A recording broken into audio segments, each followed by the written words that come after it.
So we have a shutdown deal in the works. Now, it's not a done deal, but I'll get you all caught up on where we're at with that. It's the James Show. News Talk 820, 93.3 FM, WBAP. I am your host, James Parker. And the rumor mill came to a roar yesterday, and we actually had to break in last night to WBAP regular programming for special programming. And you know it was special because it was hosted by me, so that helps a lot.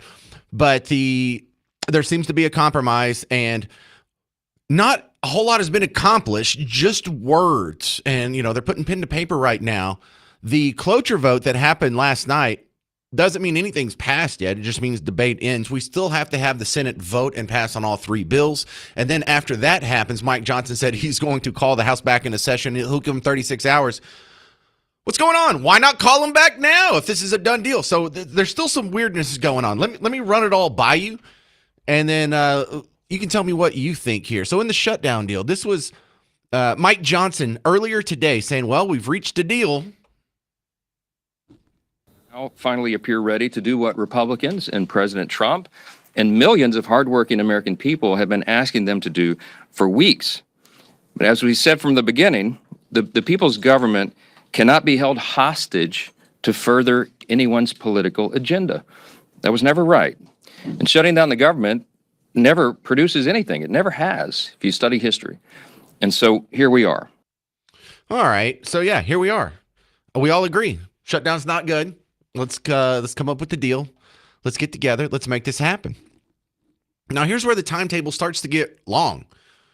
Because when you see the headlines from last night, in fact, when I was goofing around on social media last night, they were acting like, well, shutdown's over. Well, no, the shutdown's not over.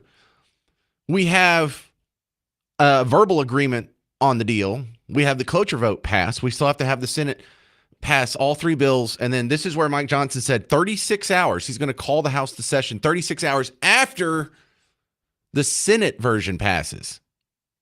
At the very moment that they do that final vote, I will call all House members to return to Washington as quickly as possible. We'll give a 36-hour formal and official notice so that we can vote as soon as possible to pass the amended CR bill and get it to the president's desk. As you all know, and he said as recently as last night, I was with him, and he told the press, he said, we want to get the government open. He's very anxious to get the government reopened and to end the Schumer shutdown. We all are. So this is kind of being slow rolled.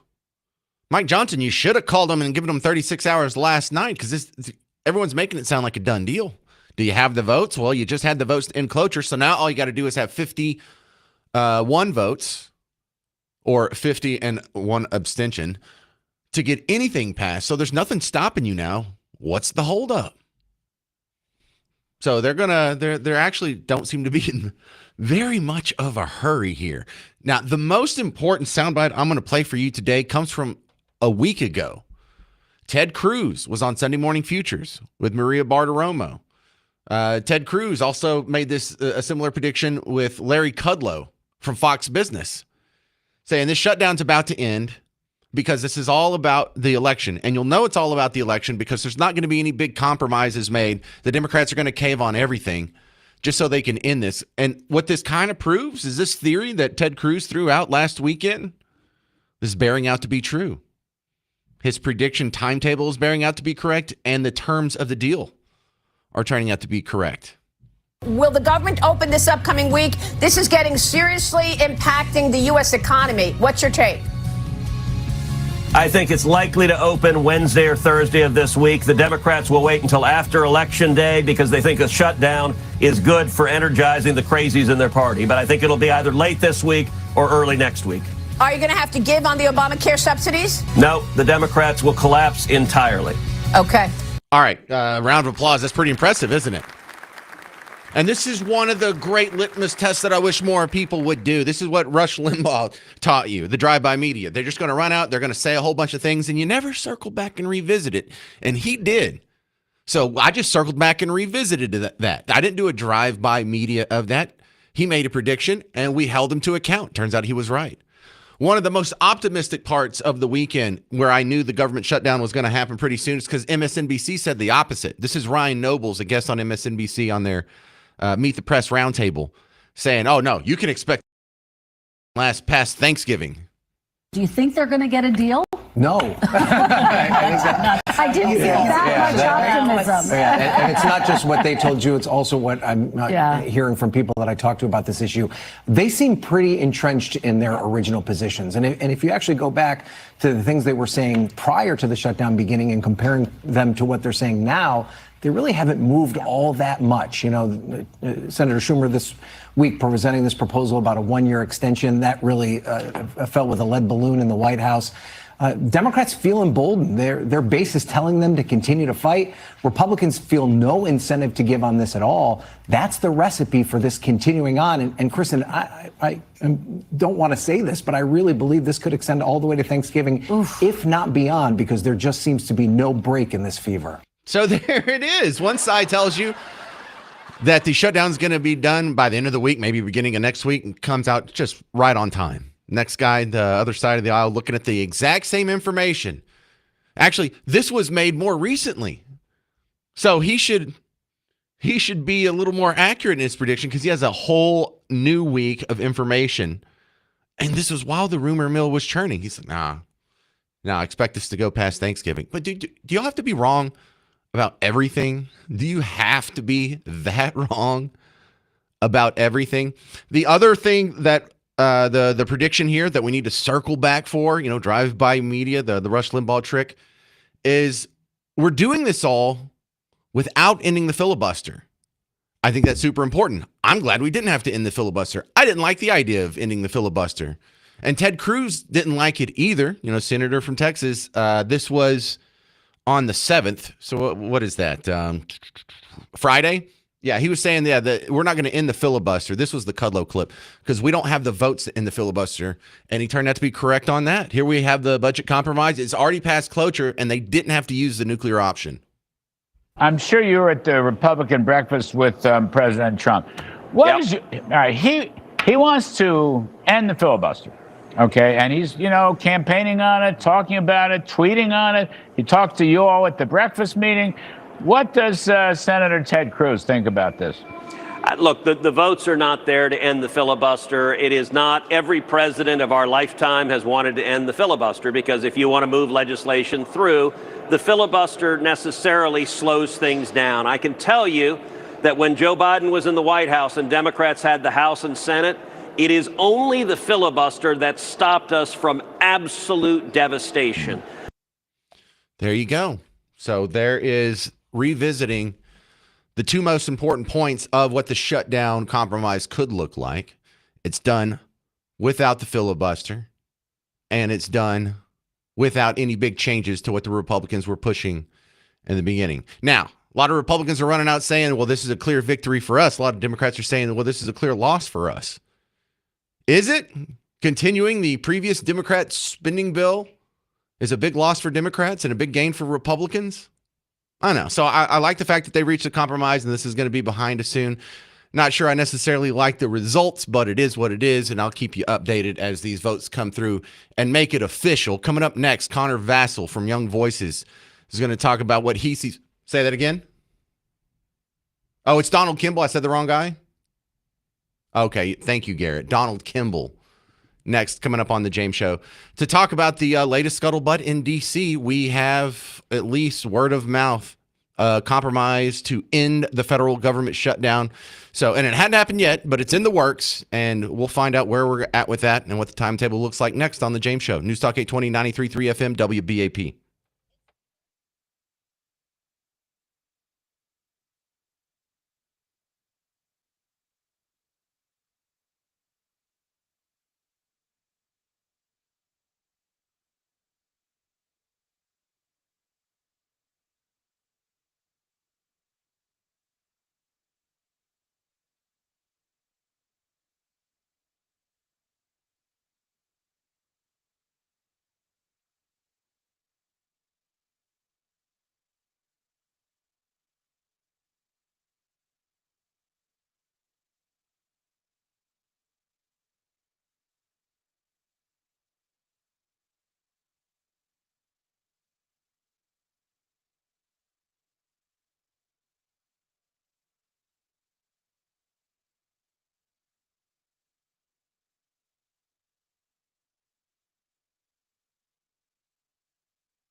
All right, we have a shutdown compromise in the works. It's the James Show, News Talk 820, 93.3 FM, WBAP. I am your host, James Parker.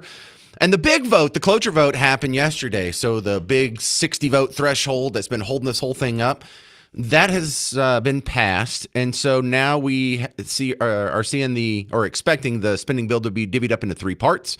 Once all three of those parts are passing the Senate, which I don't think they have yet. What are they waiting on? I don't know. Then Mike Johnson, Speaker of the House, says he'll call in the House of Representatives, give them 36 hours to come get their butts in their seats at the House of Representatives and vote on it then. So this could take, till Wednesday, Thursday, Friday, maybe next week. And it seems kind of odd. At one point, it was the most important thing in the world, and we've got to get this thing reopened. And now we're here, and we're kind of slow rolling it. All right, so something weird's going on. Donald Kimball's my next guest. He's with the Young Voices. Welcome back, Donald Kimball. And in this shutdown compromise, hey, thank you, everybody. In this shutdown compromise that we hear, it seems that the Republicans got what they were asking for, and the Democrats just capitulated. And that almost makes me suspicious, Donald.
Hey, I think that's one of the great lessons here. When you have the people who are concerned about, well, if we don't have the government running, it's going to cut off food aid to poor people, or it's going to cut off air traffic control to airports, or it's going to cut off name the XYZ program. And I thought that was a great case for privatization, not reopening the government.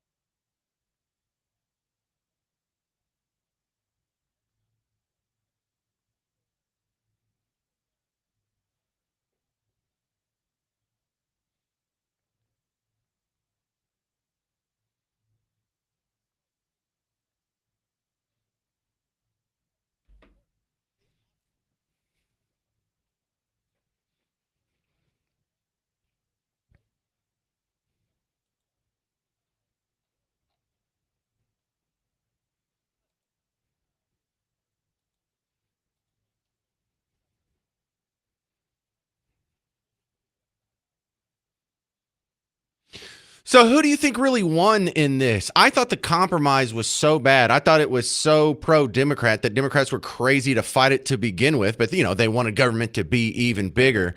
And so now that the election is passed, they're like, nah, this will work. We're not going to fight you anymore. And that kind of betrays how bad the deal was, in my point of view.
You mean a harder hit in the court of public opinion?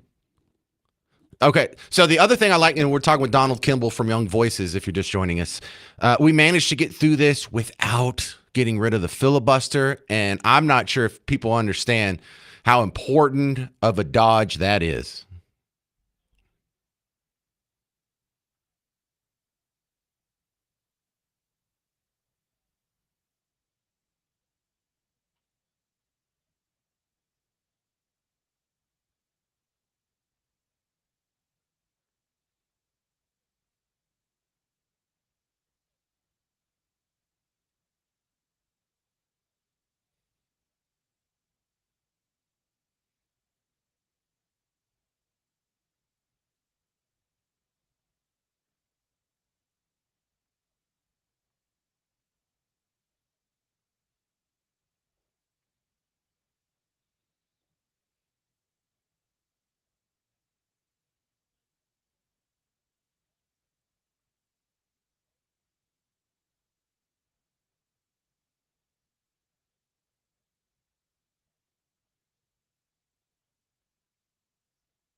Is there any chance this doesn't pass? We had the big procedural vote happen yesterday, but they seem to be slow rolling the actual bills themselves today. The House of Representatives doesn't seem to be too enthusiastic about getting into town. Is there any chance this falls apart?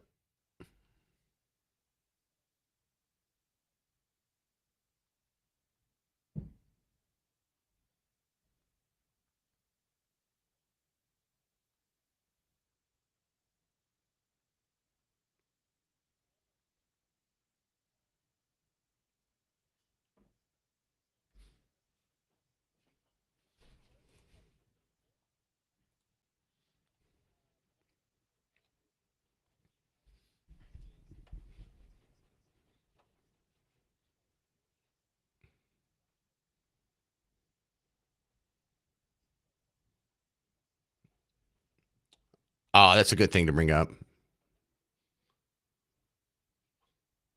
I'm glad you brought that up. I've forgotten all about that. Donald Kimball from Young Voices. Find him online. Donald Kimball, I appreciate your time, sir.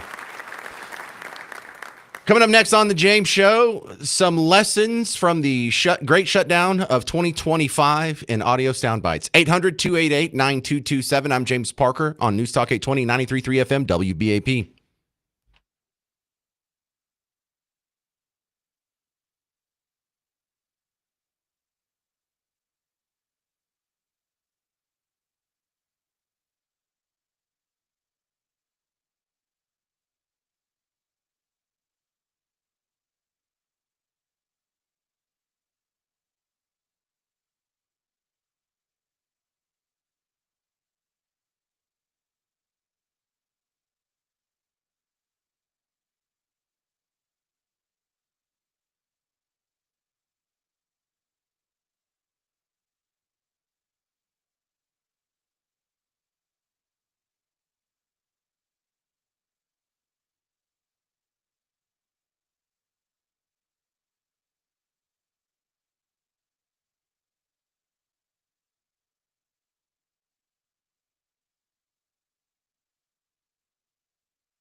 Well, we may have a shutdown agreement by the end of the week. It's the James Show, News Talk 820, 93.3 FM WBAP.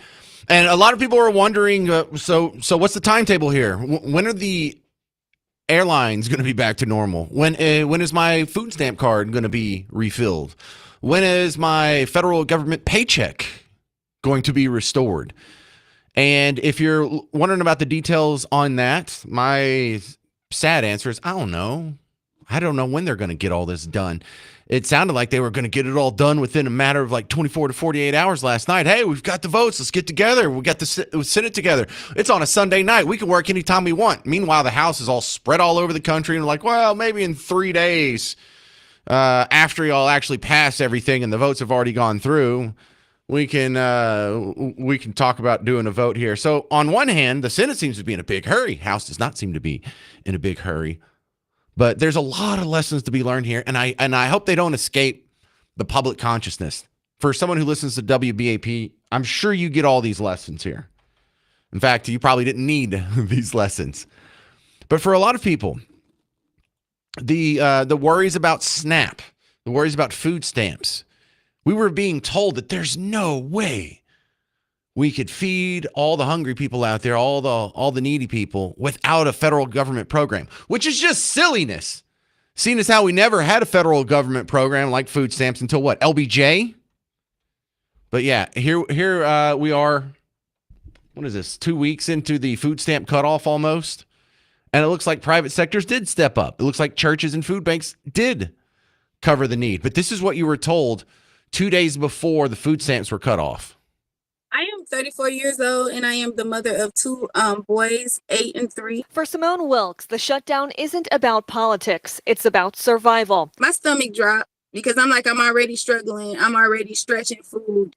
She's one of 42 million Americans who rely on SNAP, the federal program that helps families afford groceries. But with the government shutdown dragging into a 4th week, those benefits could be cut off as early as November 1st. Food banks across the country are already seeing longer lines and shorter supplies. SNAP is a frontline program that really just cannot be replaced by charitable food assistance. Disagree. We just saw you be wrong. This was from ABC News on October 30th. This was 2 days before the food stamp cutoff actually happened. And they were already chumming the water. There's no way we can survive without big government. They said, and I'm not being hyperbolic, they said at the very beginning, this is about survival. Oh, this is about survival, really? I am 34 years old, and I am the mother of two boys, 8 and 3. For Simone Wilkes, the shutdown isn't about politics. It's about survival. You know what? How many people died? How many people died of starvation? 0? So no, this wasn't about survival. This was about hyperbolic, terrible journalism, all for a political cause, and I'm tired of seeing it. You guys are wrong about everything. Aren't you ever embarrassed about how wrong you are about all your predictions and your economic schools of thought? 800-288-9227. This is Bill and Garland. You're on WBAP. Yeah, well, we've been put through hell for 40 days, and the Democrats have finally decided they're going to give up, and nothing is any different. These people are so pathetic. You know, we haven't had a budget in 30 years. They can't manage to pass 12 amendments to fund the government. This is a joke. These people are a joke. So was there sarcasm at the very beginning there when you said we've been put through hell for the last 40 days? Or are you someone who actually was directly affected by the shutdown? Because most of us didn't. I wasn't. I was. Okay. No, I was. But they put through a lot of poor people through this, and it's just ridiculous. These guys are a bunch of grifters, damn near every one of them, and I'm just sick of this just continuous volatility in the government. Let's just settle down and pass the damn bills. Well, I don't want to just pass the damn bills if they continue the $1.8 trillion deficits. I don't want to just continue to pass the bills if it's not going to balance the budget or if it's going to continue driving the car toward this fiscal cliff that we're about to run off to. Yeah, I am more than willing to accept whatever chaos comes from us just slamming the brakes, being fiscally responsible, making the cuts, and then making the adjustments afterwards. And your original sentiment is so true. We've only passed 4 budgets on time in the last 40 years. 4, Bill. So you're absolutely right. Thank you very much for calling in, sir. I like that. All right. Coming up next on the James Show, my guest is going to be State Rep Brian Harrison. And we're going to have a serious talk here about Governor Abbott saying that he is going to run for another term as governor in the state of Texas. Just because he has an R next to his name doesn't mean I think this is the right choice. In fact, I'm against it. We'll see what Brian Harrison has to say next on the James Show. News Talk 820, 93.3 FM, WBAP.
Fourth term.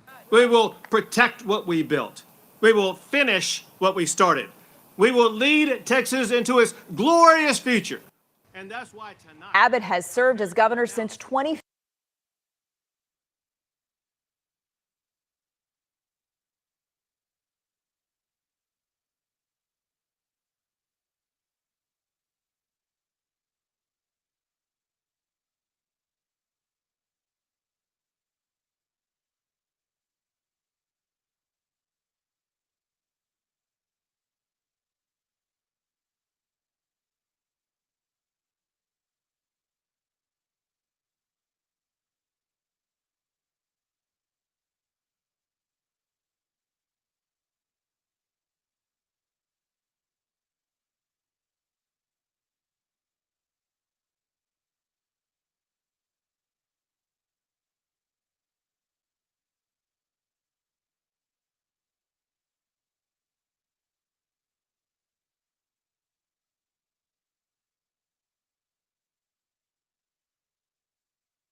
What do you think about Governor Abbott running for a fourth term? I'm James Parker. It's the James Show. News Talk 820, 93.3 FM, WAP. He made it official yesterday. This is the report from WFAA. Governor Greg Abbott officially announces he is running for re-election for a fourth term. We will protect what we built. We will finish what we started.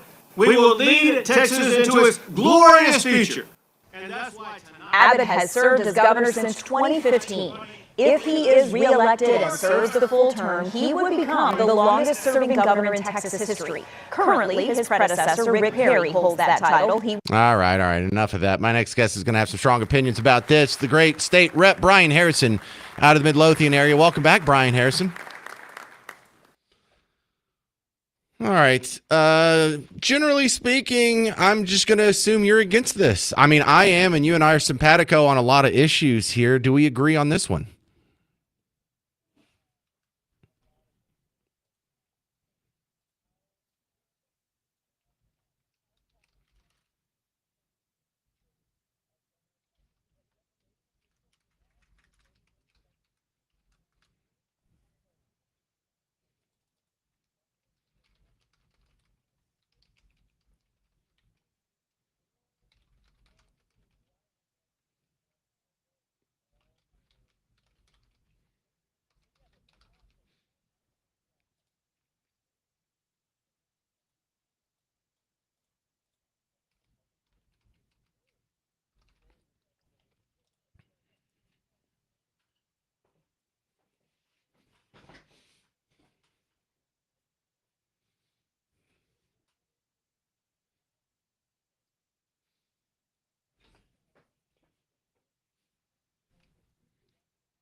Well, see, my complaint has nothing to do with term limits. And, while generally speaking, most people think that you can be in office past your point of usefulness. But my big complaint against Greg Abbott isn't his time in office. It's his policies that he's pursued while in office. If he was doing everything the way you and I wanted to do, I'd be cheering for a fourth term. So I don't want people to think that I'm against him having a fourth term because it's a fourth term. I'm against him having a fourth term because we didn't get property taxes. We don't have school choice. He demonstrated he was not committed to liberty during the COVID shutdown. I still don't forgive him for all of that stuff. I have a long memory, Brian Harrison.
Hollywood, right? All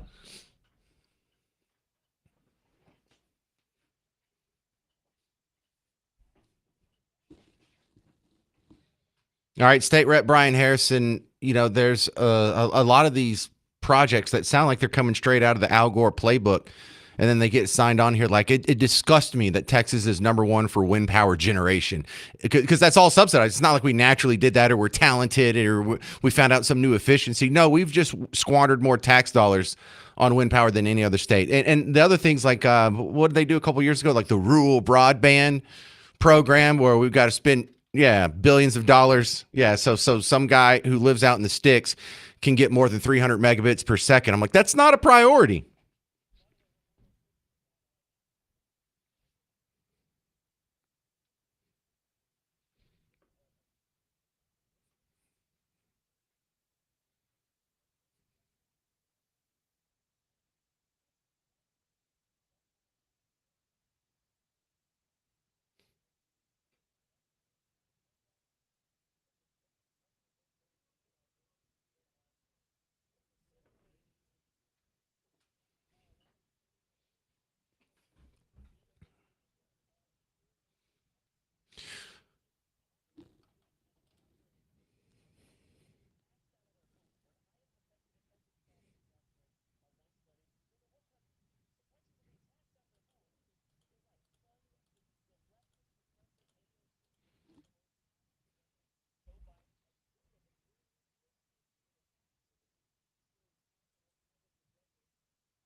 All right, dad joke warning here. From what Brian was describing, it sounds less like Texas and more like taxes. Am I right, guys? Huh? Am I right? All right. So if not, do we have time to do this? I only have 1 minute left. And the question is, if not Governor Abbott, who?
I was expecting maybe you would say, well, hell, Parker, I'm running. You want to make an announcement here on the James Show, or is that?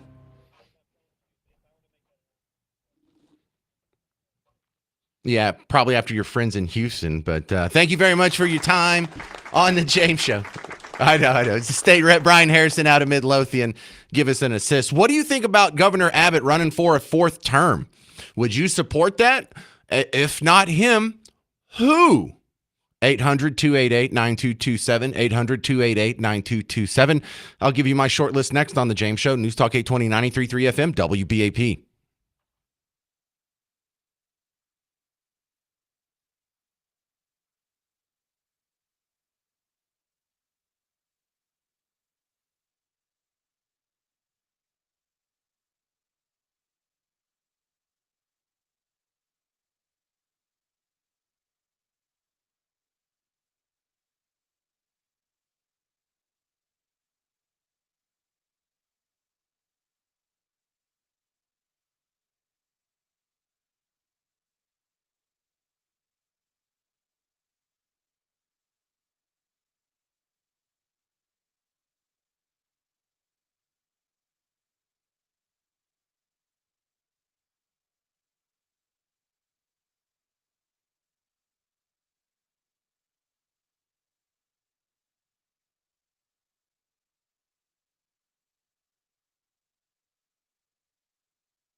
I say no to an Abbott fourth term. It's the James Show, News Talk 820, 93.3 FM, WBAP. I am your host, James Parker, and he announced it yesterday. Governor Abbott said he is running for a fourth term. This would be unprecedented. And for a lot of people, that this is just put on autopilot. Hey, who's our current governor? Is he on my team? Well, then he has my vote. And I've noticed a lot, whether it was Rick Perry or Greg Abbott, is a lot of people are upset that when it comes time to vote, it's either Greg Abbott or some Democrat that they like even less than Greg Abbott. Well, it's too late now. This problem has to be, if you don't like the current guy, this problem has to be solved in the primary system. And so in the primary elections, that's going to be the real election for governor. If you're not doing something about that, I don't want to hear it. But my problem with the Greg Abbott getting a fourth term isn't the fact that it's a fourth term. It's that it's Greg Abbott. It's not that I don't like the guy. He seems nice enough. I've interviewed him a couple times on the radio before. Granted, it's been a while. But the problem I have with Greg Abbott is his policies, how he's governed. Of course, he's not the worst. It could have gotten worse than Governor Greg Abbott. And of course, there's plenty of things that he did that I agree with. But I still remember how people performed during the COVID lockdowns. And I am not going to forget that for the rest of my life. I am never going to forgive the people who supported closing churches and schools and funerals and businesses and concerts and sporting events and just ruining lives over something that turned out to be completely unnecessary. Not just unnecessary. It didn't even help. The people that did social distancing, we've now done the research on it. We've done the studies. They didn't have any different outcomes than the people who didn't, or the people who turned it off before they did. Closing schools, churches, restaurants, all of it is statistically not even measurable in the post-analysis studies. So that's number one. But number two, there's so much stuff that's gone on under his watch that I disagree with that he should be speaking out against, but he speaks in favor of it. Like the subsidies that State Rep Brian Harrison had mentioned in the previous segment, $100 million to Hollywood. To what? Subsidize Hollywood? Hollywood kind of hates us. I don't like subsidizing any industry, much less one that hates us, much less one that's just dedicated to making me the bad guy in every movie. But I remember that. I remember all these other silly programs that get passed, like billions of your taxpayer dollars for rural broadband access. Like the thing that this state really needs is for some guy that's living out in the middle of nowhere to be able to download at more than 300 megabits per second. 300 megabits per second, this whole state's going to grind to a halt. Meanwhile, those are fantasy speeds compared to what we were dealing with 20 years ago. But no, it's all policy. I have no problem with the fourth term, actually. If this guy was governed the way I wanted to, I'd support a fourth term. So then I have to go ahead and address the next hard question. If not Abbott, who? I don't know. Who are some Texans that you think would govern better, that have some name recognition, that have maybe some political experience? Brian Harrison, the guy that was on the previous segment, we don't know him that well. He's only been around for a few years, but I think it'd be hard-pressed for him to be worse than Abbott. I like the idea of a non-politician like Joe Rogan, who's just chilling in Austin. He's already living down there. Maybe we could just slide him over. Democrats should be able to like that. He spent most of his life as a Democrat. Still a Bernie bro. That's a nice little compromise. Elon Musk probably doesn't want the job. It'd be a demotion for him. But in my next segment, my guest, Alan West. That's a solid maybe as well. 800-288-9227. This is Joe and Grapevine on WBAP. What do you think about a fourth Abbott term, Joe? Well, James, first off, honor and pleasure as always. I have to disagree. I rarely disagree with you, James, but today is going to be one of them. That's all right. And I just think the reason is, in my opinion, James, is that, first off, look at everything the Democrats have been doing for years that we're finding out and digging up, at least with Governor Abbott, especially with everything that's been going on. I'm not going to go down the list. You're greater at doing that. We need to know who stands with us. We know he stands in our side in so many things.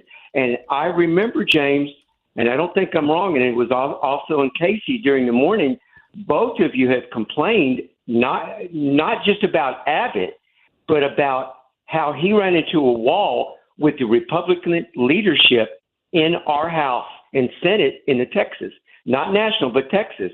And the leadership has not been in the direction a lot of us want to go. And Governor Abbott knows this, and he has to compromise and work with them. God knows the secret or behind the scenes phone calls that he gets in order to make these compromises to get done what he can get done. But James, look back on some of your very programs. You have complained about top leadership. Have you not? Oh, of course. Look, just because there's other terrible politicians doesn't mean Greg Abbott's not one of them as well. Well, and another thing I have a concern for, not having someone to put up there, kind of reminds me of Marjorie Taylor Greene when she wanted to vote out the Speaker of the House. And her and a couple of just the people could do it because they said if there was one or two things they disagree, they were going to have a vote. But the problem, and even Dan Bongino, that was on before you came on, even he was saying, well, who do you have to put up there? They had nobody. There was nothing in any ideas of her thinking. We can say Marjorie Taylor Greene, but yet if you're going to go ahead and go a direction, have somebody to put in there that we all can get behind. With Governor Abbott, man, I support him in so many things, but the opposition he's had to deal with, that's my concern about it. I still love you, James. Big time, buddy. No, understandable. All right. Well, thanks for calling in and sharing. Coming up next, we're going to talk to Lieutenant Colonel Alan West, one of the guys that would be on my short list to answer his question. Well, if not him, who? Maybe an Alan West. Maybe a state rep Brian Harrison can step up to Governor Brian Harrison. But no, all those points were well taken, sir. Good call. But Lieutenant Colonel Alan West, we're going to ask him what he thinks about both the shutdown drama, because he used to be in the House of Representatives in D.C., and the idea of Abbott for a fourth term, because he's the former chair of the Republican Party in Texas. So Alan West next on The James Show. News Talk 820, 93.3 FM, WBAP.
What do you think about an Abbott fourth term? I say no. It's the James Show, News Talk 820, 93.3 FM, WBAP. But if you disagree, that's understandable. That's what we're talking about here. And the announcement was made yesterday. Governor Greg Abbott in Harris County in the Houston area making the call that he's running for a fourth term. It would be completely unprecedented. And a couple of questions are, number one, are you against it because it's a fourth term or because it's Governor Greg Abbott? And if not Governor Greg Abbott, then whom? Elizabeth and Electra, you're on WBAP. Hey, so here's the thing, and in the end, it may or may not surprise you, but to start off with, in the aftermath of the shooting, the mass shooting at our church down around San Antonio, my kids and I had the great opportunity to actually meet Governor Greg Abbott in person. Got a picture of him with my kids. And so I look at it often and I wonder about who the real person is. He seemed very down to earth and very real when I got to meet him, just like anybody else. So I like that in a person, but I do, like you, I have questions. Where I live, we live kind of out in the sticks, and so we don't have internet where we're at. And so I'm not happy with that because I've been struggling as a single mom, especially these twins. And the easiest way that I could make that better is to get an internet job, and I don't have that opportunity because there's an obstacle, and it's because we have no internet where we're at. That's one thing. All this stuff that's come out with on the Epstein about Hollywood, I don't like the fact that we're inviting them here.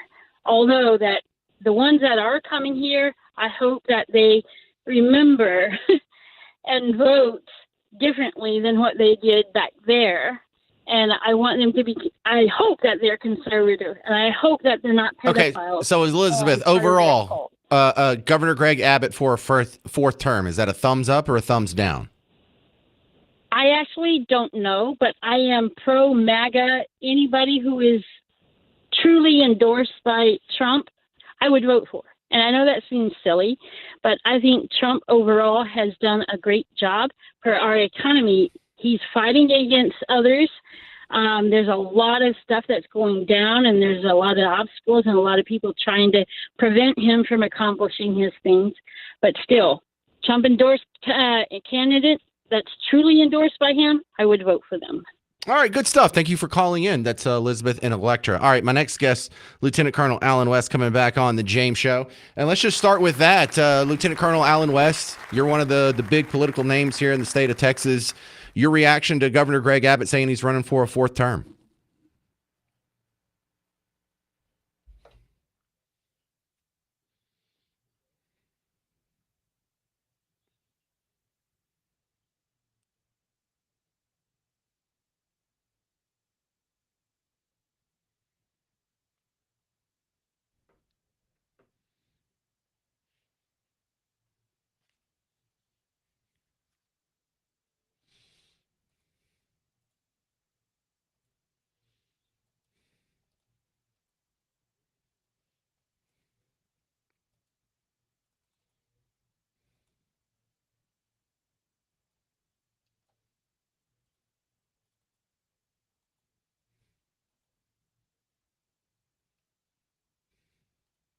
Right, and because if it's only for the incentives, when the incentives run out, do they stay? And so that's a big question that comes up anytime this happens in any state.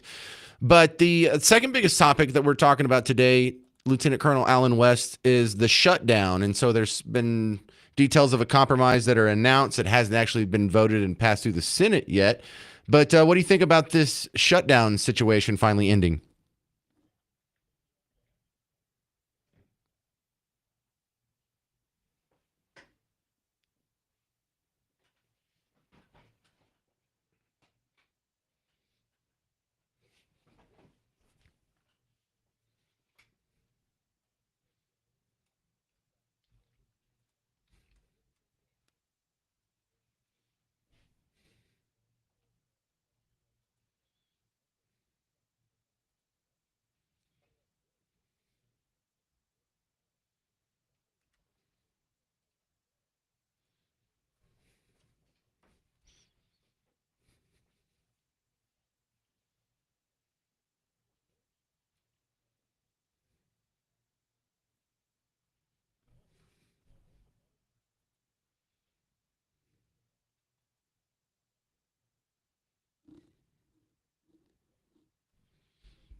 Well, I can see that. All right, we're talking with Lieutenant Colonel Alan West about what's going on with both Texas politics and the national politics. But let me switch gears here. Tomorrow is Veterans Day. WBAP is doing a special broadcast at the National Medal of Honor Museum in Arlington. And you, as a veteran, how important is this day to you?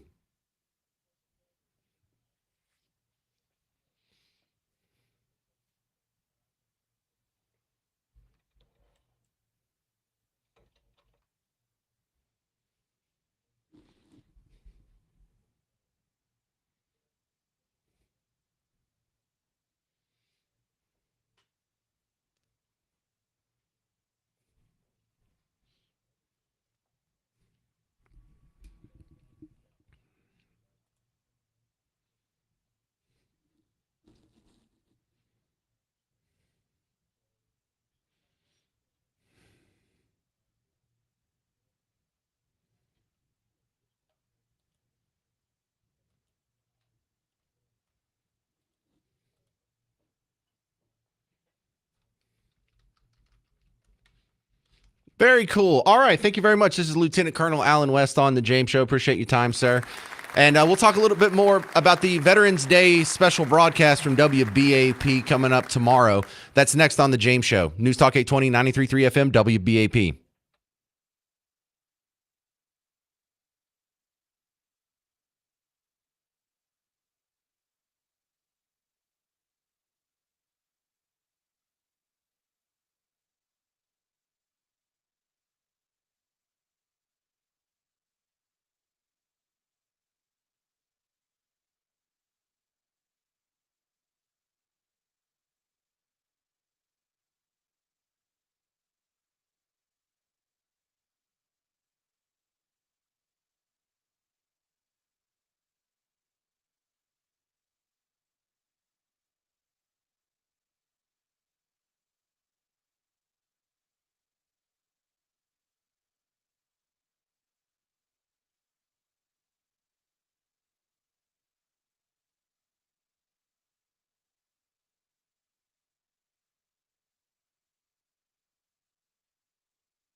Hey there, football fans. James Parker here for the Prize Picks app, and you're going to need the Prize Picks app. It was a luxury until about this point in the season, and now if you're going to have any chance at enjoying the rest of the Dallas Cowboys season, you're going to need an assist from my buddies over at Prize Picks. Now, there's a game going on tonight.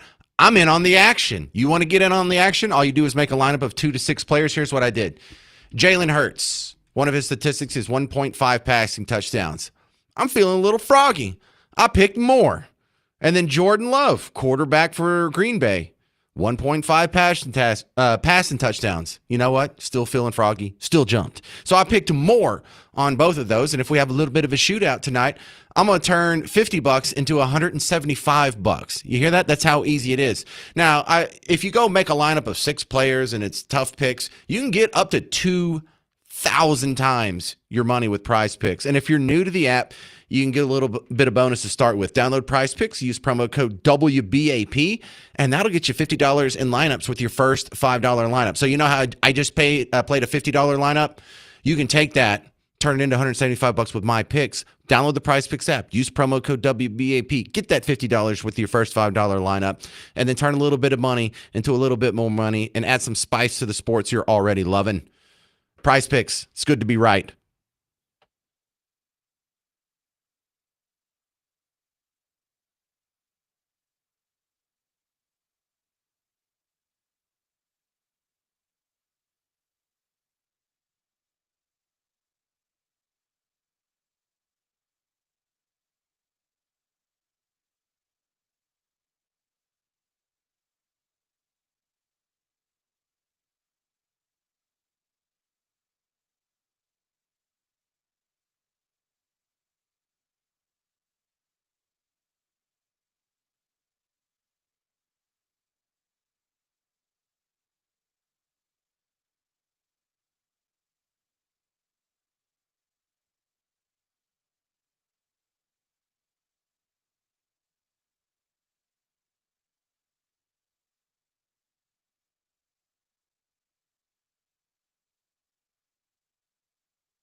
Hey, welcome to the James Show, News Talk 820 93.3 FM, WBAP. Our top story of the day is the shutdown compromise, but right behind it is we're having a special broadcast tomorrow in honor of Veterans Day, WBAP. We don't get out of the house very often, you know. We're the kind of like the old people getting our little comfortable chair. I'm in my lazy boy right here. I've got my remote control. I've got my dog at my feet. No, we're actually getting out of the house for Veterans Day, and it's an amazing event. It's for the Medal of Honor Museum that just opened up in Arlington. It's that building that's on stilts when you're on 30 and you're going past the stadiums, you know, Six Flags on your left, Wet n Wild on the right. That new building that's on stilts, that's the Medal of Honor Museum. Now, I haven't actually been in there yet, but Casey's going to be broadcasting live from 9 to 11. Then from 11 to 2, the morning show is going to be there, and you can have a meet and greet with them. But I'm told that there is a tour that's going to happen around 11-ish, so you may want to get there a little early, like 10:30 or so, catch the end of Casey. And I think the morning show is going to be taken on a tour, and if you want to go on the tour with the morning show, I am told that is something, because they were saying, James, you may want to get there by 11 so you can do the tour with the morning show. And I'm like, just us in the morning show? No. Other people will be on the tour too. So if you want to be a part of that, you want to be there before 11 is what I'm told. So I'll be doing my broadcast live there from 2 to 5 after that. And then probably number 3 on the list of the top 3 stories you need to know about today is Governor Greg Abbott announced he's going to be running for a 4th term. And I don't like the sound of that, not because it's the 4th term, because it's Greg Abbott. 800-288-9227. This is Jackie in Denison. You're on WBAP. Hello. I'm not going to vote for Abbott again. I like that Brian Williamson. I'd like to see them have a debate. Harrison. I've never heard Abbott even respond to any of the things he's saying. And I do know that I paid my house off 20 years ago, and between my taxes and my insurance, it's more than my house payment used to be. It's a crime. So I can't own my property. I rent it from the government. You know, and I can't see that any of them have done any good. We've got John Cornyn. He needs to go. All right, Jackie. These old people, they need to go. Now, you don't have your own radio show where you can talk to like 100,000 people in North Texas. Not that I'm bragging. I'm just saying you're one person. But you need to tell everybody in your orbit that story, because I find it real hard for even the densest person to not see how not just illogical but immoral the property tax system is. Do we do that for any other property that we have? Like I had to pay the sales tax when I bought this laptop. Do I have to come back next year and pay the sales tax again? Do I have to come back and pay sales taxes every year after I bought a car, or sales taxes every year after I get a phone or a number 2 pencil? So it's yeah. And you just can't ever own your property. And we're a veteran. My husband put 20 years in. We paid our house off. We thought we worked hard, made double, triple payments so we could get it done. And we're right back where we started. You know, it just doesn't make any sense when your insurance and your taxes are higher than your payment was 20 years ago. Okay, now this does make sense to a couple of people. It makes sense to the people who have so much money they don't care. It also makes sense to the people who are not successful enough to even be in the property ownership game. And I'm not like trying to denigrate them for not owning property, but you know, there's a lot of people out there who live in apartments. There's a lot of people out there who are renting. There's a lot of people who live in a house that, you know, their parents left them, or they're living in like their aunt's basement or something. There's a whole lot of people who just aren't affected by property taxes. They don't care if they double or triple over the last 5 years. It doesn't affect them one whit. So I don't expect them to get it. But for all the people out there who are paying property taxes, you can't tell me your life would be better off if you got to keep that money instead of sending it to Austin. You're right. You're 100% right. And there are other issues like these lithium battery storage plants that are coming in. They're not being regulated. We've got them next to schools. We're scared to death. We got volunteer fire departments that don't even know how to fight the fires. And I've not heard one word from any elected politician, none of them. They're just sitting back watching it happen. And there are going to be people hurt by this. And I don't understand. Where's our representation? Well, Jackie, the one thing that this man has going for him is the next question is, if not Greg Abbott, who? Who has the name recognition? Who has the momentum to even challenge him? Well, if that young man that keeps talking, I've been listening to him on Facebook and been listening to him when he comes on the news shows and stuff. If he will just run, we'll help. You're talking about Brian Harrison again? Yes, All I'm right. tired of the same people. Look, And he at you're least familiar is with him willing because to of this discuss show. it. I'm familiar with him because of this show. But most of North Texas doesn't listen to this show, and almost none of the people in Texas outside of North Texas listen to this show. So he does not have name recognition. Just because we know his name, he doesn't have a big enough name. No one in Houston really knows this guy. No one over in Amarillo or El Paso or San Antonio or maybe even Austin know this guy. He's got a long ways to go. I would like for him to do it. I'm telling all my friends about him. I tell everybody, hey, at least give him a chance Good. to know what we're going to get with Abbott. Well, good. You know what? Don't discount that. I can tell 100,000 people, but if 100,000 people tell 2 people, then you have double the power of the James Show. So do what you can with your influence. Tell them about the property taxes. Tell them about Brian Harrison or anyone else that wants to run. I mean, like Alan That's West. why we got Trump in office.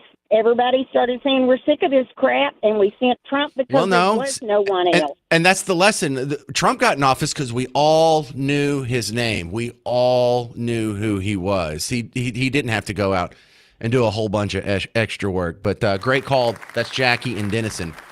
Coming up next on The James Show, the Rock and Roll Hall of Fame inductions happened over the weekend. We'll talk about it with the drummer for the Toadies, local rock star himself, Mark Resnicek, will be on The James Show. News Talk 820, 93.3 FM, WBAP.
So we have a new class in the Rock and Roll Hall of Fame. Let's see what we think about that. It's the James Show, News Talk 820, 93.3 FM, WBAP. And here to give us an assist is local rock star Mark Resnicek, the drummer for the Toadies. And welcome back to the James Show, Mark. All right, let's roll through the artists who got inducted over the weekend here. Just to set the stage, artists become eligible for the Hall 25 years after their first music release. And number one, Outkast. Do they deserve to be in the Rock and Roll Hall of Fame? Rez, go.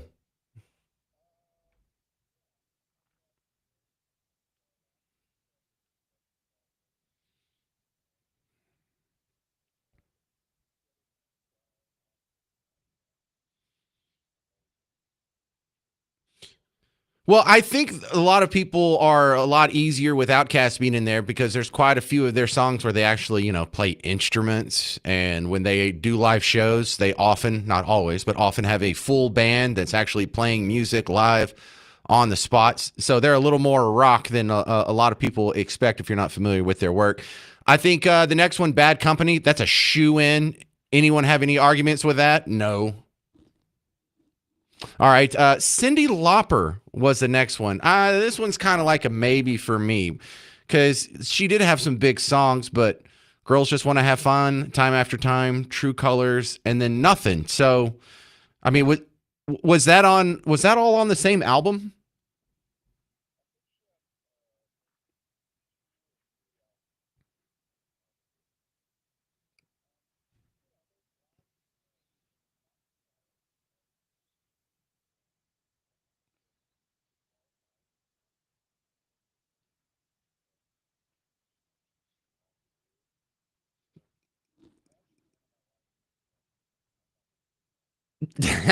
Well, yeah, it's not that we don't like her. It's just this comes up every time we have the discussion. Is really one good album, is that enough to catapult someone into the Rock and Roll Hall of Fame? So that argument will never go away. Soundgarden, first off, I didn't know they had formed in 1984. I don't think I was familiar with them for like 10 years after that.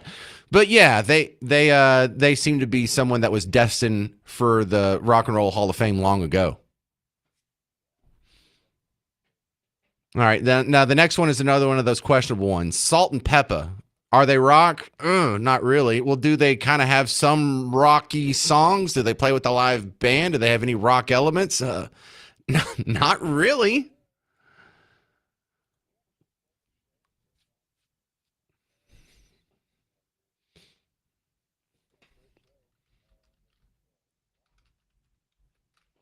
Yeah. Rock adjacent, we will take. And doesn't the Spinderella live around here? Isn't she like a Dallas resident or from here or something to that effect? Their DJ? Yeah, I remember I saw her at an event and I didn't know she was local, or I was under the impression she was local. Now, the next one falls under the previous questionable criterion. And if you're just joining us, this is Mark Resnicek, drummer for the Toadies. We're going through the Rock and Roll Hall of Fame induction list from over the weekend. Chubby Checkers. Now, this is a guy who really did just have one song. He had The Twist, and if you want to be generous, he had Let's Twist Again. But this is the question. Definitely rock and roll, definitely a hit. But does one album, is that enough to catapult you into the Hall of Fame? This is really pushing it in my view.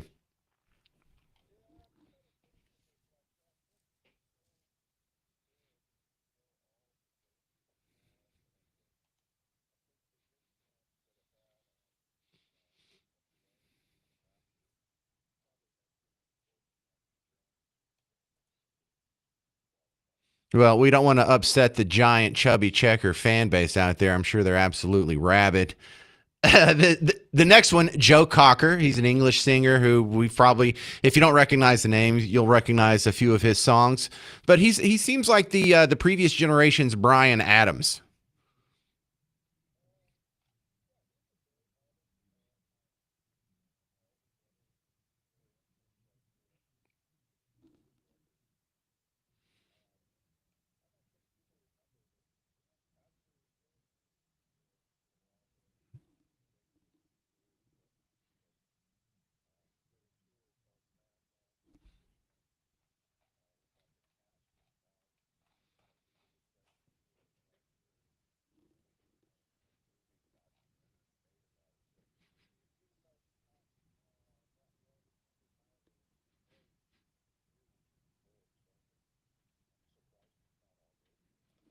Wow, number one for a while there. That's cool. That kind of makes you wonder why he didn't get in sooner. Okay, the next one, the White Stripes. Of course, I think they deserve to be in there. They're definitely rock. They've definitely had long, sustained success. They're definitely big enough. It just makes me feel old because I feel like they're a current band, and apparently they're at least 25 years old. So I guess I'm a geezer now. Warren Zevon. He is in. He passed away in 2003, so this is kind of a little late for him to enjoy. But does he deserve to be in there? I don't know. I'm not going to criticize a guy who's no longer with us. Carol Kay, I've never heard of her, but she's being inducted as an American session musician. Do you even know her name?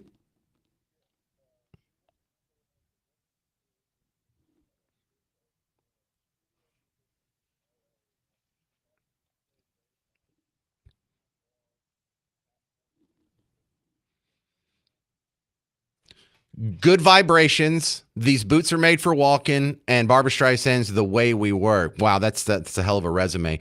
We have another producer and songwriter named Tom Bell, and Nikki Hopkins, another session musician, and then another producer and executive, Lenny Waronker. I've never heard of those people, so we'll just let that one slide. You guys got some shows coming up, the Toadies?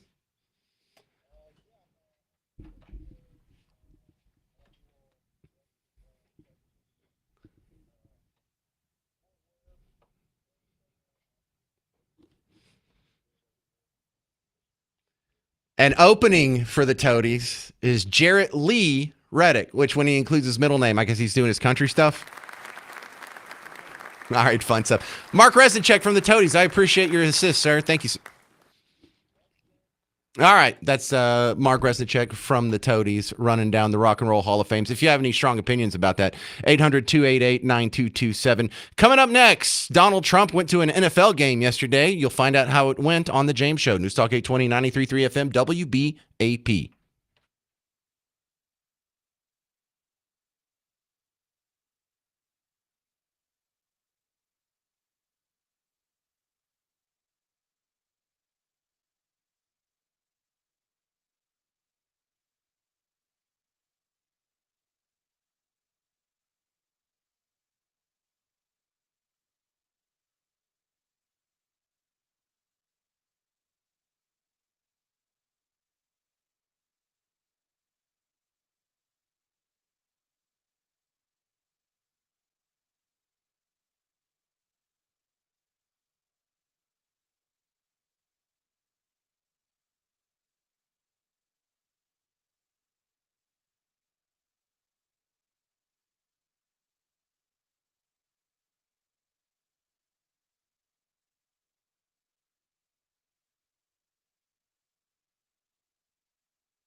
Hey there, fellow Texans. Welcome back to the James Show. News Talk 820, 93.3 FM, WBAP. I am your host, James Parker.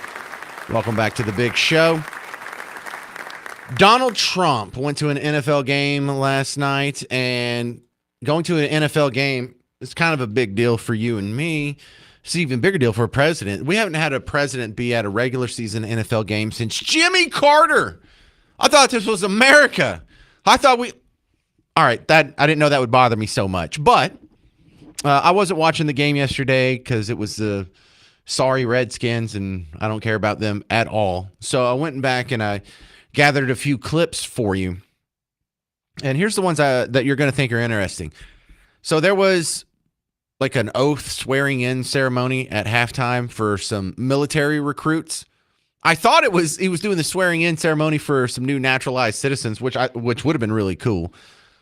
But this was being passed around. In fact, I think this was the first soundbite I saw from it because a bunch of the lefty accounts I follow on social media were passing this around. Look at how much this guy's getting booed. Look at him. Everybody hates him. Orange man bad. All right, I'll let you hear it yourself here. But this is, I mean, there's quite a few boos.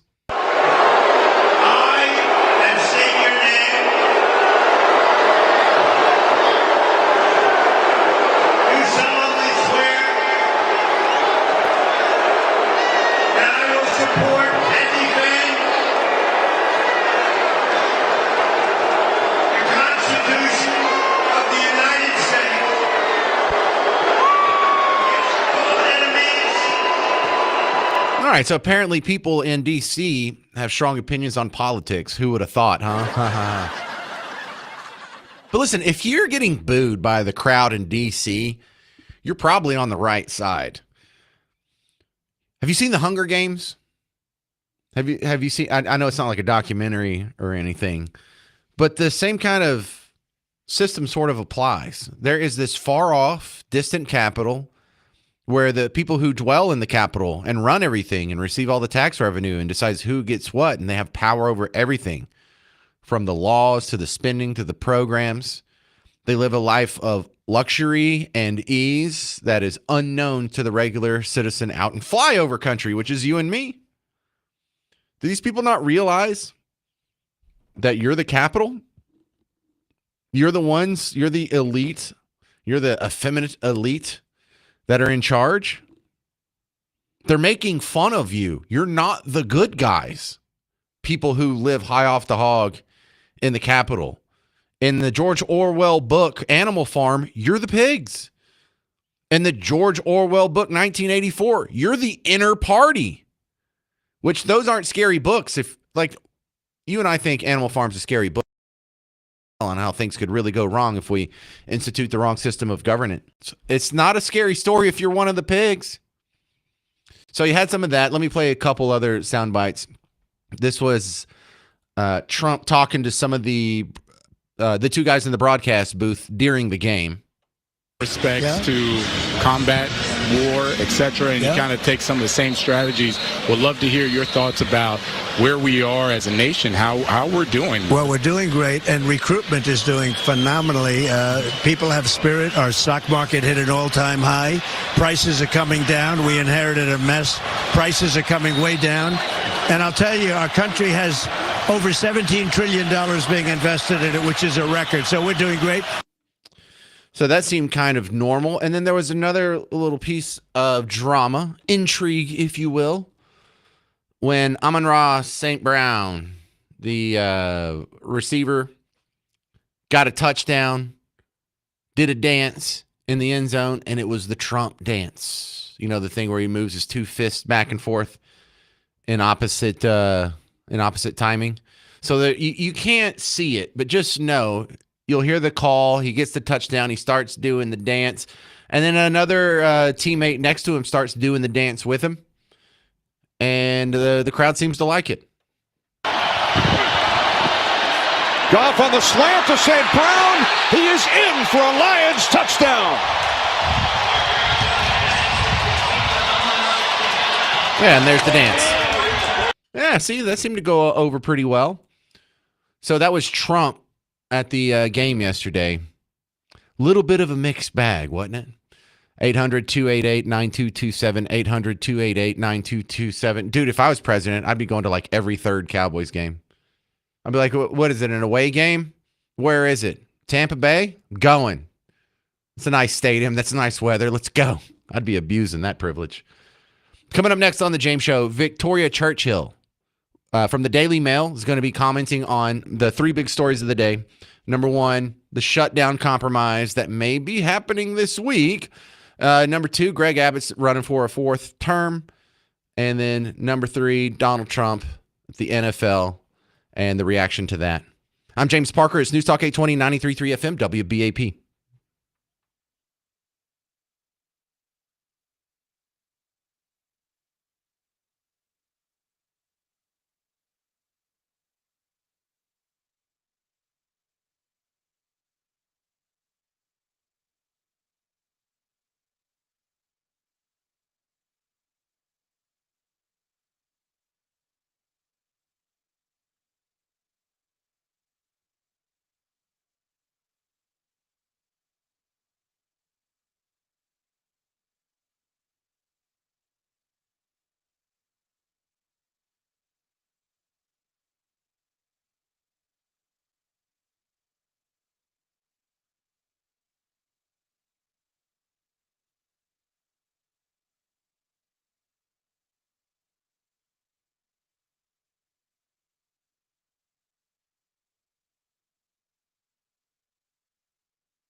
We have a shutdown compromise. Or do we? It's the James Show, News Talk 820, 93.3 FM, WBAP. I am your host, James Parker.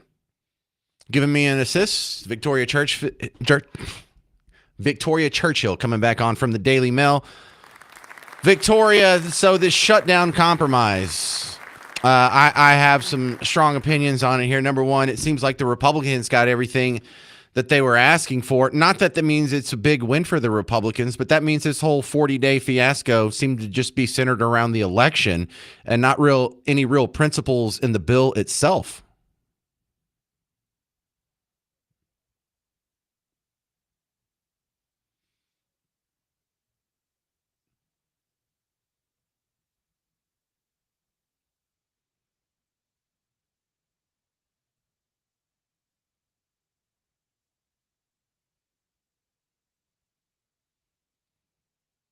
Very much so, yes.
Well, Victoria Churchill, they don't seem to be in that big of a hurry to get this thing through. On one hand, it's the most important emergency thing we have going on in D.C. right now.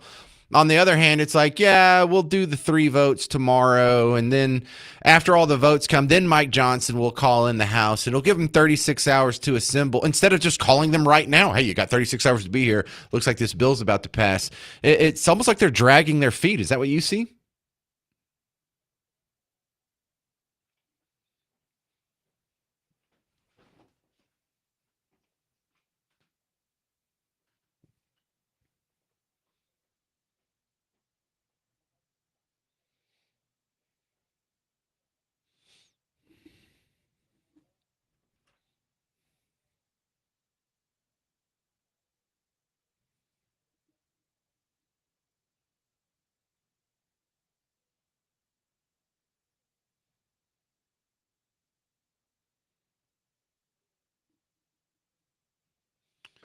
Oh, God.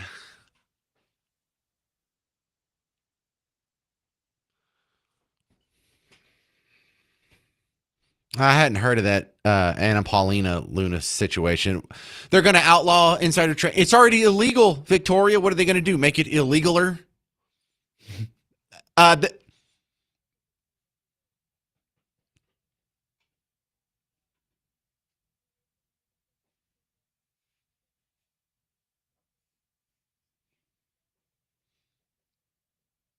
all right. Well, whatever helps her be happy. This is Victoria Churchill from the Daily Mail. Down here in Texas, we're going to have what seems to be a microcosm of what a lot of Republican parties at the state level are facing. Our incumbent Governor Greg Abbott just announced yesterday that he's going to run for a 4th term. And this is so frustrating because, he is one of the least conservative Republicans in Texas.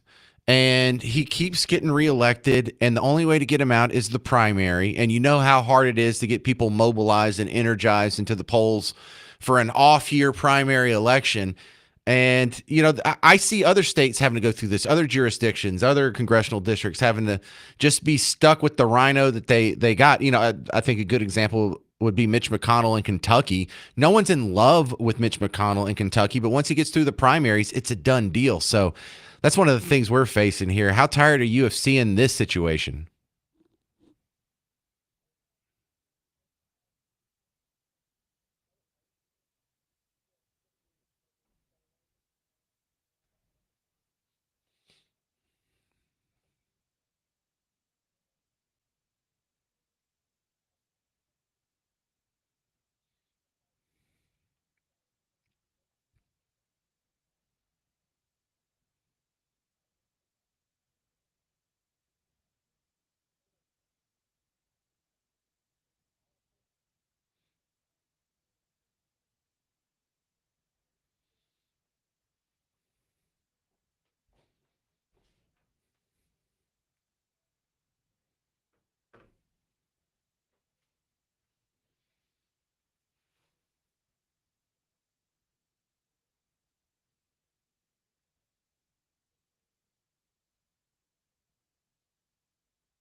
That's such a graceful term, the low propensity voters, not the unreliable voters or the lazy voters or the people who forget to vote or are too apathetic to even know what the hell's going on. The low propensity voter. Good work there.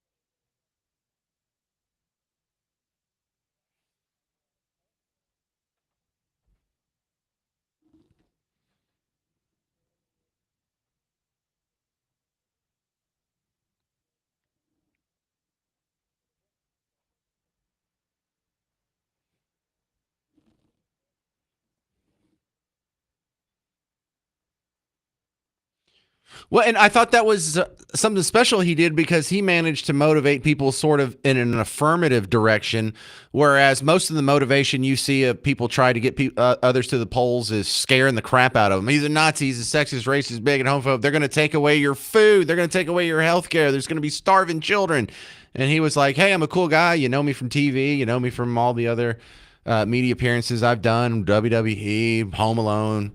This is what I want to do, make America great again. And that got people motivated. And it was very positive and something that I haven't seen repeated a lot in the American electoral process in our lifetime.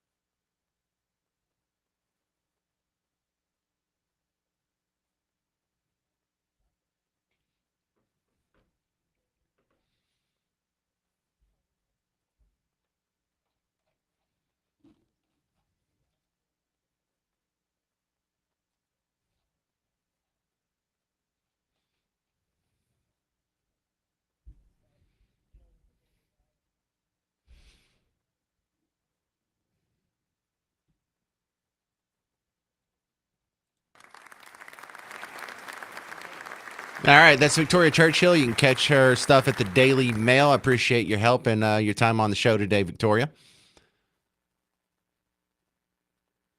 Coming up next, we're playing Dead or Alive. Today's gift, a $50 gift card to Eatsy's Market and Bakery. And so you didn't have to have your SNAP benefits cut out. You could use $50 to Eatsy's anytime. If you want to try and win, all you got to do is guess on 10 celebrities, air quote, celebrities, on whether or not they're dead or alive. Call in right now, 800-288-9227, 800-288-9227. Dead or Alive next on The James Show. News Talk 820, 93.3 FM, WBAP.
Hey, you're just in time for Dead or Alive. Welcome to the James Show on News Talk 820, 93.3 FM WBAP.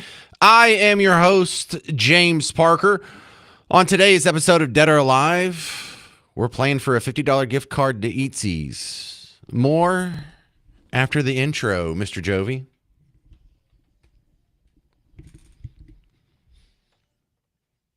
Yeah, thank you, Mr. Jovi. Welcome to Dead or Alive. This is the game show where I'm going to give you 10 celebrities, and you have to tell me if they're dead or alive. I know, it sounds like a 50-50 proposition. It is, just 10 times in a row. So do the math on that one. Today, $50 gift card to Eatsies Market and Bakery. You can discover Eatsies, a European-style market and bakery offering chef-crafted meals, daily specials, fresh bread, pastries, and more.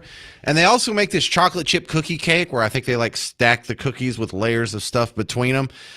And it actually defeated me. I got a piece that I thought I could eat and I couldn't finish it. And that's saying a lot because I am an absolute pig. Don't bother calling in. Phone lines are full. What is this, all men? When does that happen on this show? All right, well, sausage party on Dead or Alive. This is Jeff in Fort Worth. You ready? I'm ready. All right, your clue here.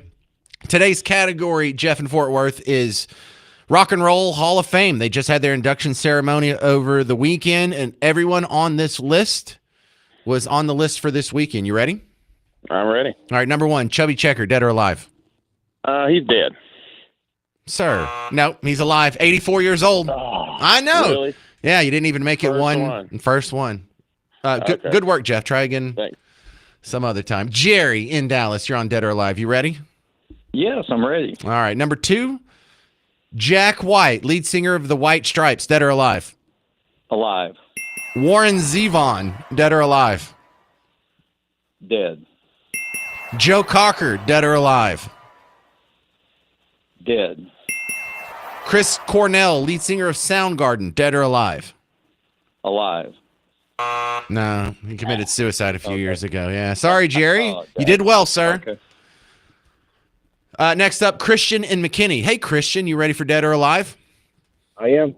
All right, we're at the halfway point here. Cyndi Lauper, dead or alive? Alive. Yeah, she actually performed at the ceremony this weekend. Paul Rodger from Bad Company, dead or alive? Dead. No, 75 years old, sir. Sorry about that. Appreciate you playing, Christian. We're moving on to Doug in Ennis. Hey, Doug, how's it going down in Ennis? Doing okay. All right, well, we've got 3 people left on today's Dead or Alive for the $50 gift card to Eatsies. You ready? Let's go. Her real name is Cheryl James. Her stage name is Salt. Her band, Salt and Peppa, they just got inducted into the Hall of Fame this weekend. Is Salt dead or alive? Alive.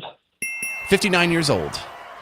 Carol Kay played bass and sometimes guitar with the Wrecking Crew. Is she dead or alive? Dead. Nope. 90 years old. I can see why you would say that, but she is still with us, Doug. Thank you for playing, sir. So finally we go down to Mark and Alan, and since this is the last person, we're going to get a winner or not just on one question. You ready, Mark and Alan? Yeah, I'm ready. Okay, his name is Nicky Hopkins. He just got inducted into the Rock and Roll Hall of Fame for being a piano session musician for the Rolling Stones, the Kink, the Who, and a bunch of other people you've heard of. But Nicky Hopkins, is he dead or alive? I'm going to go with dead. There you go. That's all it took. Mark, Allen, congratulations, sir. You are the big winner on today's episode of Dead or Alive. You're going to get a $50 gift card to Eatsies Market and Bakery. Discover Eatsies, a European-style market and bakery offering chef-crafted meals, daily specials, fresh bread, pastries, and more. And I highly recommend their cookie cakes. Thank you very much, Mark and Allen. You did a great job there. You only had to answer one, and you didn't screw it up. So I want to put you on hold. Garrett will get you info. We'll mail it to you, all right? All righty. Thank you. All right, now let's talk about Eatsies making me hungry. For the rest of you, if you haven't checked out Eatsies, there's 3 locations in Dallas that I know of. I don't know if it's everywhere, but it's pretty good. They end up doing a lot of our events. So we get a lot of catering from them here at Cumulus. And I'm a big fan of their work, that's for sure. Coming up next on The James Show, Eminem says you're brainwashed. I'm James Parker. It's News Talk 820, 93.3 FM, WBAP.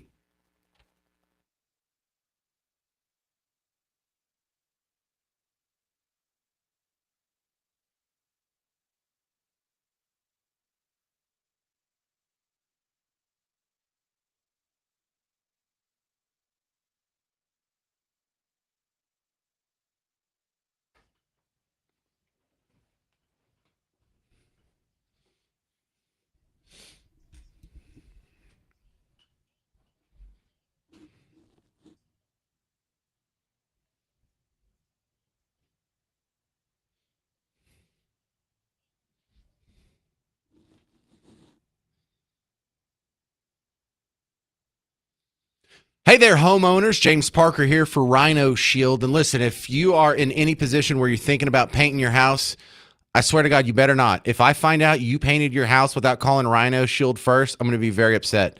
I might even, I don't know, sneak a bunch of Tylenol in your food or something. Jokes aside, it's just better than paint. I'm not doing this, to try and guilt you into supporting my sponsor, as I am trying to prevent you from using an old technology that we've moved past 20 years ago. Look, if it's in the inside of your house, whatever. But for the outside of your house, you should not skimp. You deserve Rhino Shield. Look, it'll help you with your energy costs. It has an insulating factor. I don't know what an R factor is, but it's a 6.9 R factor. No kids, not 6, 7. So don't even it blocks 90% of UV rays. It's water resistant. It's 8 to 10 times thicker than paint, but it won't change your surface texture. You'll still get that pretty wood grain or the brick texture or the stucco or whatever it's on. It'll still look great. The color will last longer than paint. And you're going to come back in 5, 10 years or so, and you're not going to see any cracking, no flaking, no peeling. You know how I know? Because we've been doing this for 25 years and it hadn't happened yet. So you get a 25-year transferable warranty that will actually not just beautify your home, but make it more valuable. So don't paint your house, coat your home, shield your home. I'm not asking you to go spend hundreds of bucks on getting a Rhino Shield. I'm asking you to give them a call and have Gary come out, give you an estimate, and show you the technology and how it works. And that doesn't cost you anything. So make the first move. Go to rhinoshielddfw.com.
Welcome to the James Show, News Talk 820, 93.3 FM, WBAP. I am your host, James Parker. Now, my next guest is going to be Monty from the morning show. The WBAP morning show. I know, get excited real quick.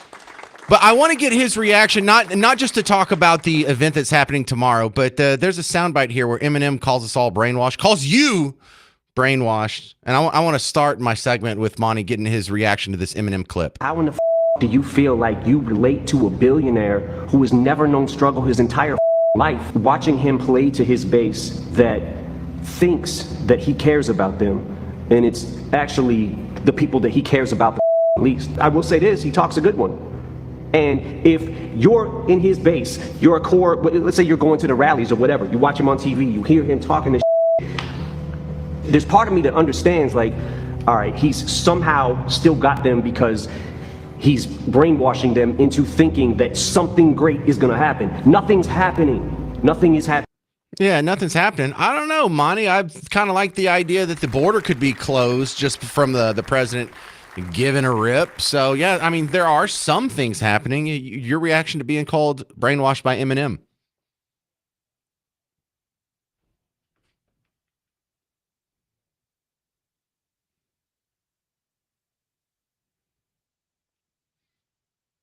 Yeah, I'm changing my votes now. From here on out, I'm going to vote however Eminem tells me.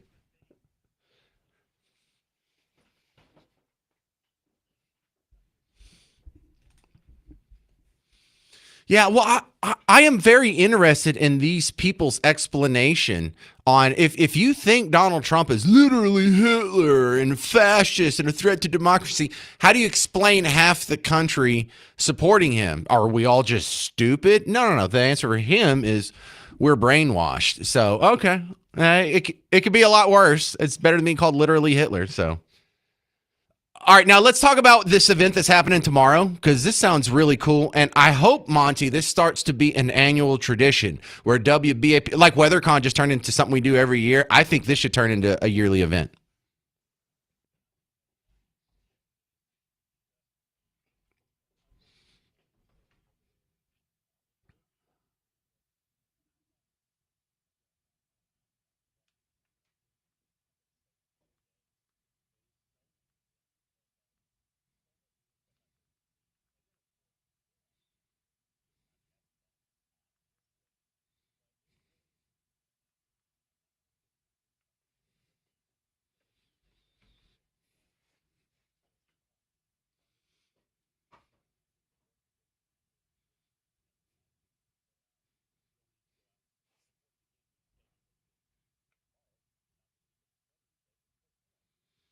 So there's a tour that's supposed to happen. I was told that the morning show, y'all are going to come out there after you do your morning show.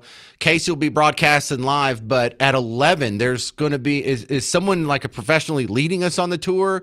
Or are we just going to kind of mosey around and take a self-directed lap? Or is there an actual event going on? I seem to be unclear on what's happening at around 11.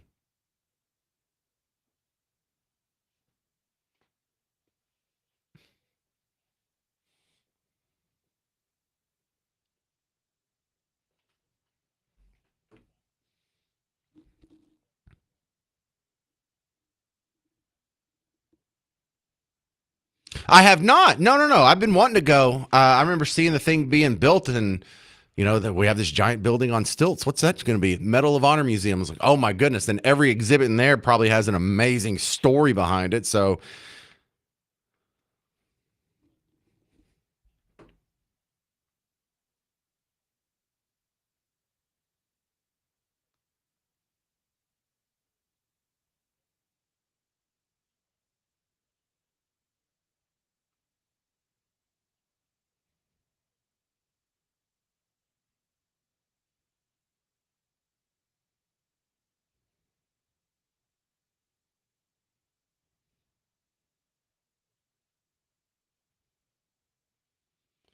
all right. So you guys are going to be out there from 11 to 2. Casey's broadcasting from 9 to 11. I'll be broadcasting from 2 to 5. Then we wrap it up from there and go home.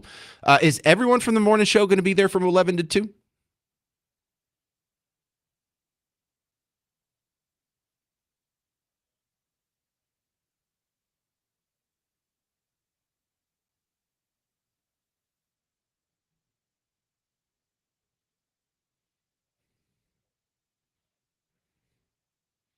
We'll let Brad out of his kennel if the weather's looking good. All right. So for the people who are on the fence about going, what do you tell them?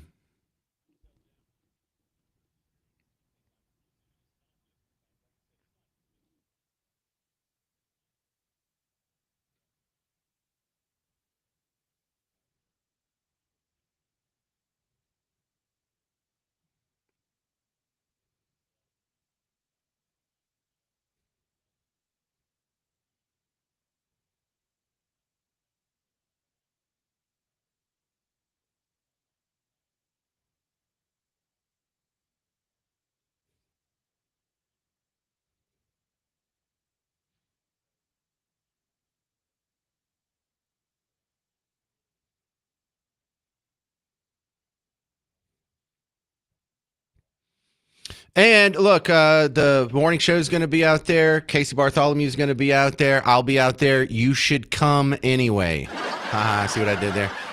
All right. So, Monty, I appreciate your time on the James Show, and I look forward to hanging out with you tomorrow at the Medal of Honor Museum. All right. What I hope becomes an annual event, the Veterans Day Spectacular from WBAP. In fact, I don't think there has been an event I've been at, because I've been here for a couple of years now, where we had the live broadcast, both me and Casey doing a live broadcast. This is a first for us. So it's going to be a big day tomorrow. If you don't have to work, or if you can sneak out of work, or just give us maybe your lunch break, come on out, say hi. I always love meeting you. You can come see us, judge us based on our appearance, maybe take a selfie and judge our appearance accordingly.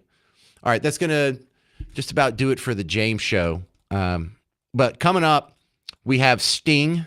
Sting's going to be at the Pavilion at Toyota Music Factory on May 10th for his Sting 3.0 tour. You can get information at livenation.com and listen to the WBAP Morning Show all week this week to find out how you can win tickets. They have a few pairs that they're going to be giving away on our morning show from now through Friday. And if you have any questions about the special on Veterans Day at the Medal of Honor Museum in Arlington tomorrow, more of your answers can be found if you go to WBAP.com, or we had a bunch of stuff on the WBAP Facebook page as well. Thank you very much for hanging out today. That's going to do it for the James Show. Stick around. Coming up next, the great one, Mark Levin. I'm James Parker. It's News Talk 820 and 93.3 FM WBAP.